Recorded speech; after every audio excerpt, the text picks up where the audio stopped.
Hello दोस्तों, कैसे हैं आप लोग। स्वागत है फिर से एल के कर्ण कहानी महासागर के एक और नए वीडियो में, जिसमें बात करने वाले हैं भारत के एक बहुत ही छोटे और सबसे सुंदर राज्यों में से एक गोवा राज्य की। ये राज्य महाराष्ट्र के बिल्कुल दक्षिणी छोर पर और कर्नाटक के उत्तर में अरब सागर से लगता है। वेस्टर्न कोस्ट पर मौजूद अरब सागर के किनारों की वजह से ये राज्य टूरिज्म के लिए काफी ज्यादा फेमस है।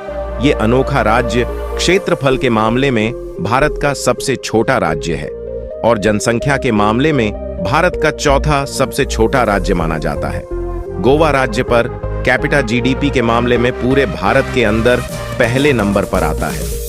भारत की पर कैपिटा औसत जीडीपी से 2.5 गुना ज्यादा पर कैपिटल जीडीपी वाला राज्य गोवा को माना जाता है। नेशनल कमीशन ऑफ पॉपुलेशन के मुताबिक गोवा के लोग भारत में सबसे अच्छी क्वालिटी ऑफ लाइफ को एंजॉय करते हैं और ह्यूमन डेवलपमेंट इंडेक्स के अंदर गोवा तीसरे नंबर पर आता है।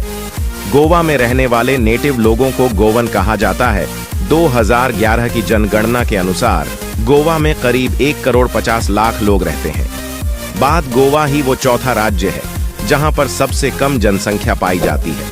गोवा में 1 किलोमीटर के अंदर लगभग 394 लोग रहते हैं, जो हमारी नेशनल पॉपुलेशन डेंसिटी 382 व्यक्ति प्रति वर्ग किलोमीटर से थोड़ी ही ज्यादा है। गोवा राज्य कोंकण भूभाग के अंदर आता है, जो भारत के वेस्ट कोस्ट पर मौजूद एक लंबी पट्टी में फैला हुआ है। ये राज्य कुल 3702 वर्ग किलोमीटर के क्षेत्र में फैला हुआ है।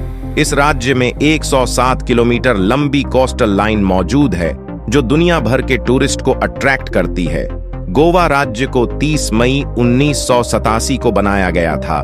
गोवा की राजधानी को पणजी कहा जाता है और वास्को डी गामा इस राज्य का सबसे बड़ा शहर है। इसके अलावा मडगांव गोवा राज्य का सबसे पुराना कमर्शियल हब माना जाता है। पुर्तगाली भारत में सबसे पहले इसी शहर में आए थे, जिस वजह से आज भी ये शहर पुर्तगाल के किसी शहर जैसा ही लगता है। 16वीं सेंचुरी में पुर्तगाली यहाँ व्यापार करने के लिए आए थे, लेकिन धीरे धीरे ब्रिटिशर्स की तरह इन्होंने गोवा के शासन पर भी कब्जा कर लिया और कुछ समय में एक गोवा पुर्तगालियों की ओवरसीज टेरिटरी बन गया। पुर्तगालियों ने गोवा पर 450 सालों तक शासन चलाया और 1961 में गोवा को हमारे आज के भारत का हिस्सा बना लिया। गोवा के लोग हिंदी, कोंकणी और अंग्रेजी भाषा बोलते हैं। कोंकणी भाषा भारत में बोली जाने वाली 22 भाषाओं में से एक है। डिफरेंट वाइल्ड लाइफ पाई जाती है, जिस वजह से यहाँ हर साल लाखों टूरिस्ट आते हैं, जिसमें से एक बहुत बड़ा हिस्सा विदेशी लोगों का भी होता है। गोवा के बीच पर सफेद रंग वाली रेत पाई जाती है, जो अपने आप में ही पूरे भारत में सबसे खास है। इसी वजह से गोवा में काफी ज्यादा पैसा सिर्फ टूरिज्म की वजह से आता है। पैसे की बात की गई तो चलिए बात करते हैं गोवा की इकोनॉमी के बारे में। 2017 में गोवा की जीडीपी $11 बिलियन थी और अभी की बात करें तो भारत में सबसे ज्यादा पर कैपिटल जीडीपी के साथ गोवा सबसे अमीर राज्यों में आता है। गर्मियों और सर्दियों में गोवा के अंदर टूरिस्ट की भरमार लगी रहती है। भारत में टूरिज्म के लिए आने वाले कुल विदेशियों में से 12% तो केवल गोवा में घूमने के लिए आते हैं। गोवा नेचुरल मिनरल्स के मामले में भी काफी समृद्ध राज्य माना जाता है। यहाँ पर बॉक्साइट, आयरन, मैंगनीज, सिलिका और लाइमस्टोन जैसी चीज काफी ज्यादा मात्रा में पाई जाती है। ये मिनरल्स और मेटल्स यहाँ से जापान जैसे देशों में एक्सपोर्ट किए जाते हैं। गोवा के इंडस्ट्रीज के अंदर माइनिंग इंडस्ट्री दूसरे नंबर पर आती है। मोडगांव पोर्ट यहाँ का सबसे फेमस पोर्ट है, जहां से 2016 से 2017 में 20 मिलियन टन से ज्यादा आयरन को एक्सपोर्ट किया गया था।